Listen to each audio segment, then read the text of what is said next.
Next, let's create the SearchBookServlet class.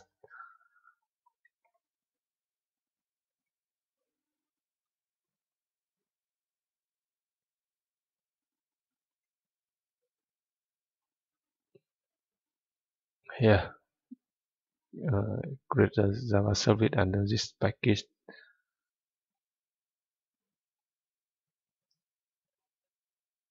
The class name is SearchBookServlet and its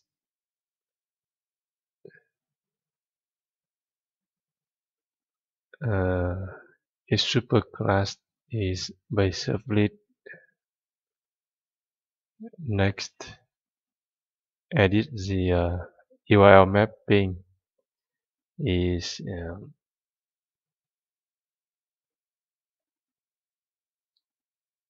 for example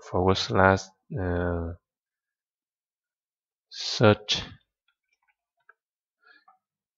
This is a relative URL